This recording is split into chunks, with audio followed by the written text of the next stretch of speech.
presidente del Colegio de Abogados del Paraguay, para conversar también con nosotros. Doctor, gracias por acompañarnos hoy aquí en Plano Judicial. ¿Qué tal, Noelia? ¿Cómo andás? Un gusto. Miguel, a vos también. Al contrario, el agradecido soy yo. Bueno, doctor, hablar un poco de lo que hoy propusieron ante el Consejo de la Magistratura, porque luego ya se van a abocar a lo que sería el concurso para ocupar un lugar en la Corte Suprema de Justicia. Ya el Colegio de Abogados está acercando su propuesta y una de ellas tiene que ver con eliminar el examen de conocimientos. Sí, sí, tal cual. La propuesta en definitiva son dos puntuales, ¿verdad? Una es eliminar el examen de conocimiento, como bien decías, y la otra es, excluida esa etapa, incluir en su lugar una etapa que defina el perfil de un postulante. Lo que queremos hacer de alguna manera es proponerle al Consejo una, eliminar un requisito formal que no tiene utilidad práctica, que no tiene mayor trascendencia en los procesos de selección, y sí agregar ahora formalmente en el plano de una suerte de reglamento que seguramente se va a escribir, algo que sí vemos que ha tenido mucha relevancia en las últimas discusiones, y entonces formalizar, digamos, su inclusión en el próximo proceso de selección. ¿Qué queremos hacer con esto, Noelia? Nosotros lo que tenemos es que los exámenes actuales, muy similares a los que toma la escuela judicial, muy similares a los que se toman a los que quieren entrar a la escribanía, muy similares a los exámenes masivos, son exámenes de opciones múltiples, ¿verdad? Y son exámenes que tienen entre 20 y 25 preguntas con 4 o 5 opciones cada una. Y estas evaluaciones tienen como metodología de evaluación ciertos defectos. La primera es que reducen todo a una pregunta que tiene o una respuesta correcta o una respuesta incorrecta.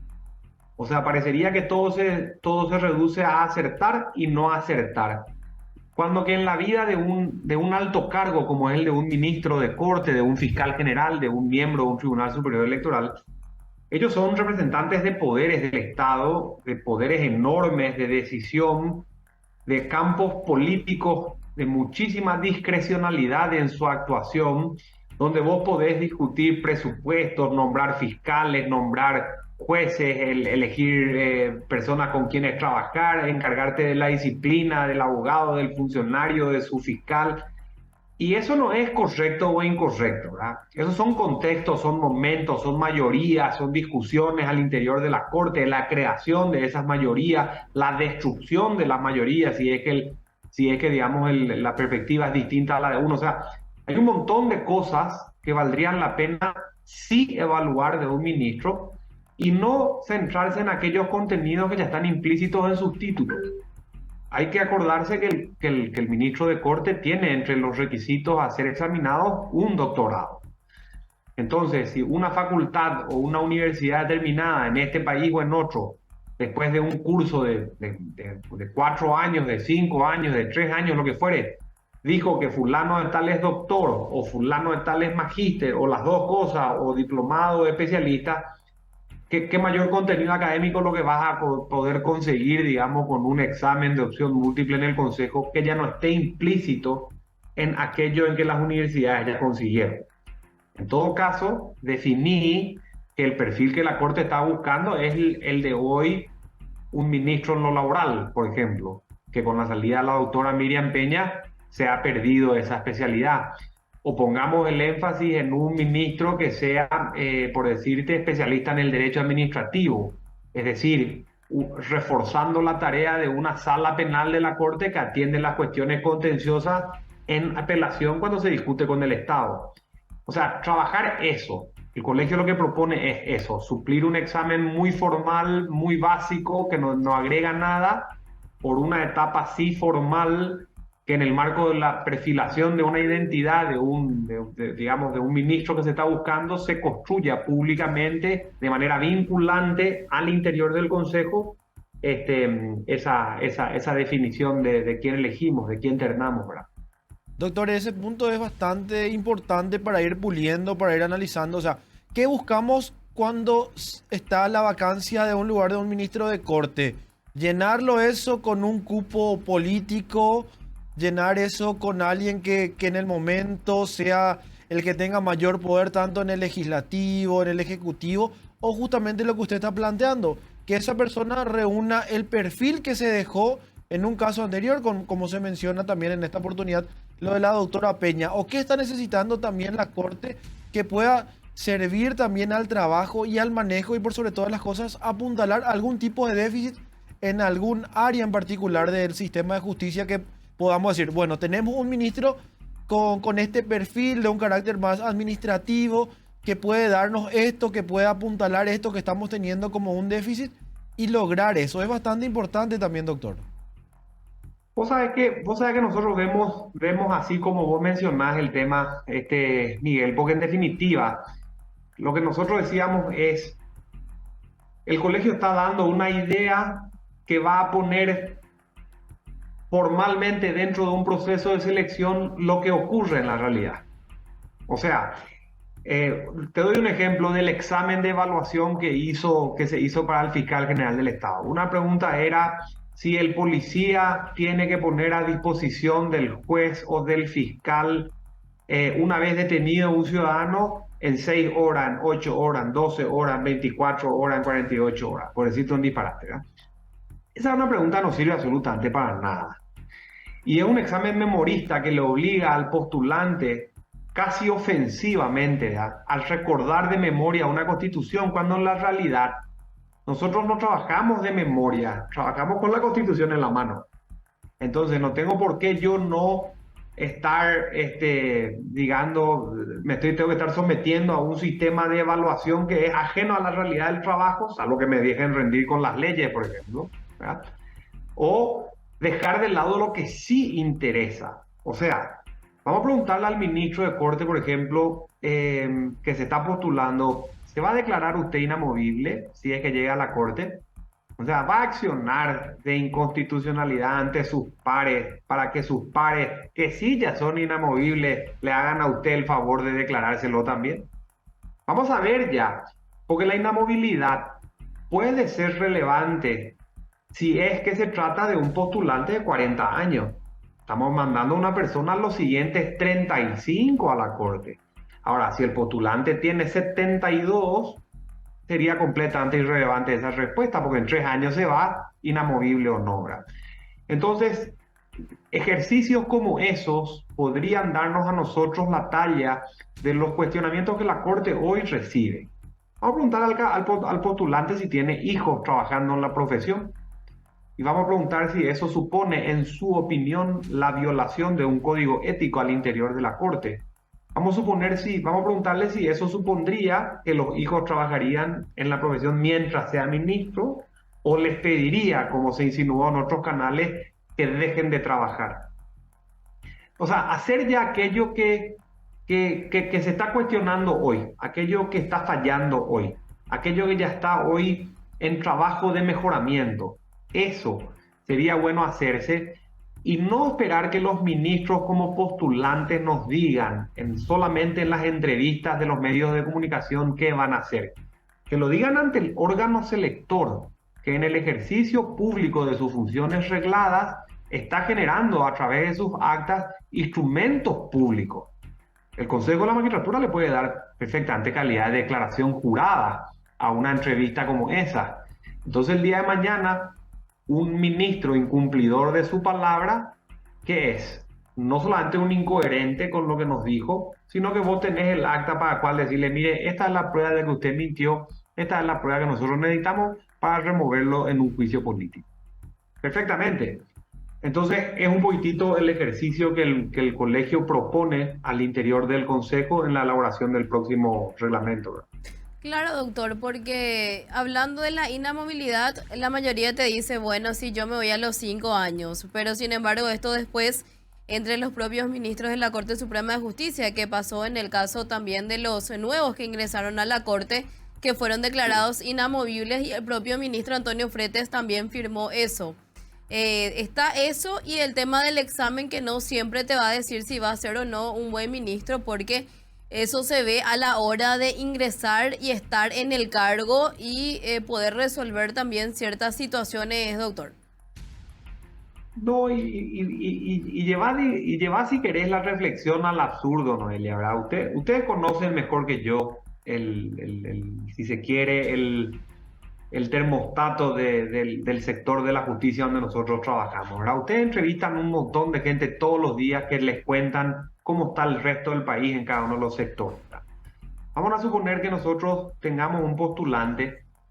Ese postulante no está siendo elegido para ocupar la sala constitucional, cuya vacancia se va a producir por la salida del hoy ministro de la sala constitucional.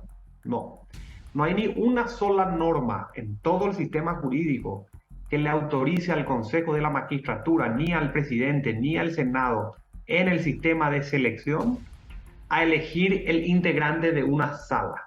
No existe eso. Lo que sí es la elección de un ministro que, llegado a la Corte, en el interior de la Corte, divide sus funciones como órgano en salas. Entonces, si la Corte hoy, por ejemplo, adolece, usando el ejemplo del ministro en lo laboral, el proceso de selección podría enfatizar eso. Y si se llega hasta la Corte una persona formada en lo laboral, nada le impide que ocupe una sala que atiende las cuestiones laborales. Y la Corte internamente redistribuya, digamos, sus integrantes, poniendo quien crea necesario en la sala constitucional. O sea, hoy vos podés jugar con eso porque normativamente tenés la discreción autorizada al interior de las salas y al interior de la Corte en su carta orgánica. Entonces, ¿por qué no le damos a la Corte para que dentro del cuerpo tengan esa flexibilidad de elegir las personas más idóneas que les otorga el sistema para que ellos interiormente manejen mejor el ejercicio de sus funciones? Entonces nosotros vemos que este tipo de cosas pueden, vos podés exponerlas, o sea, podés potenciarla a, qué sé yo, la superintendencia de Mambay, un problema de crimen organizado, de contrabando en frontera, de abigeato. Vos podés a la superintendencia de, no sé, de Itapúa y Alto Paraná, un problema de contrabando, un problema de comercio negro, un problema de lavado de dinero, un problema de triple frontera. O sea, vamos a preguntarle a los postulantes por ejemplo, qué políticas jurisdiccionales tienen para esas áreas de esas circunscripciones que eventualmente podrían caer bajo su superintendencia. Hablemos de las huelgas judiciales, por ejemplo. Yo decía, si yo soy miembro del Consejo de la Magistratura, yo pondría en terna un candidato que diga, al llegar yo la echo a Porfirio Ocholásquez. Porque eso no está en la Constitución, no se aprende en la facultad, pero la realidad enseña que los funcionarios judiciales necesitan un liderazgo sindical serio, que hace rato no lo tienen.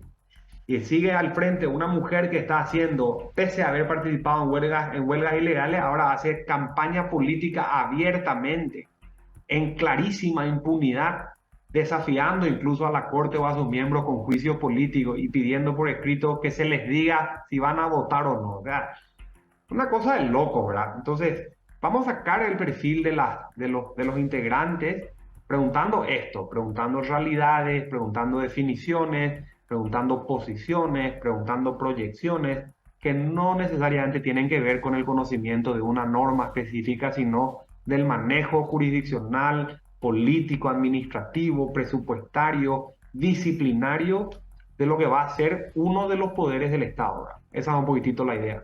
Doctor, hoy también ya por otro lado, Mario Abdo Benítez, presidente de la República, estuvo recibiendo uno a uno a los ternados. Primero lo hizo con el doctor Santander, luego con la doctora Cecilia Pérez y por último con el doctor Emiliano Rolón. ¿Cómo vio primeramente esa terna y lo que se está viviendo en este momento? Porque ya se está hablando que esta noche Mario Abdo Benítez tomaría una decisión y el Senado ya estaría sesionando entre mañana y pasado antes de las elecciones del fin de semana para tener ya un nuevo fiscal o una fiscal general del Estado. Mira, independientemente del resultado, Miguel, dos cosas positivas.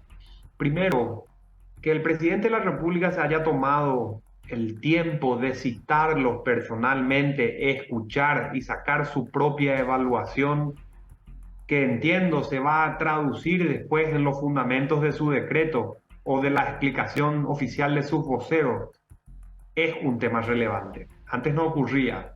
Y eso habla muy bien del control público y de la fundamentación de los actos públicos de gobierno.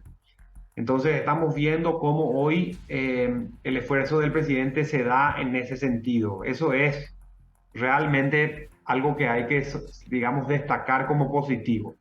Y segundo, si eso que estás mencionando ocurre, eso va a ir un poquitito de la mano con la intención que tenía el Consejo de la Magistratura de tratar de terminar este tema antes de las elecciones internas, que es una idea que el colegio también rescata, porque cuando nosotros evaluamos la posibilidad de que hayan influencias políticas, presiones de un sector, de otro, etcétera, dijimos, sí, siempre van a haber, antes o después de las elecciones, de las internas o de las generales, siempre va a haber eso porque los políticos hacen eso, ¿verdad? O sea, son naturalmente traficadores de influencia, ¿verdad? O sea, buscan resultados políticos.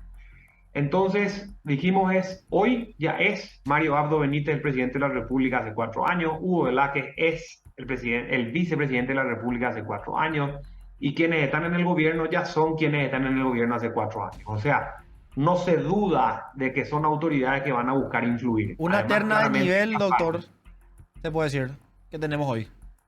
Van a querer, por supuesto, pero por supuesto van a querer una persona que responda a los intereses que mira el Ejecutivo hoy, aquí a futuro. Eso es ineludible, si no sería un suicidio, ¿verdad? El sistema espera eso, quiere eso, ¿verdad?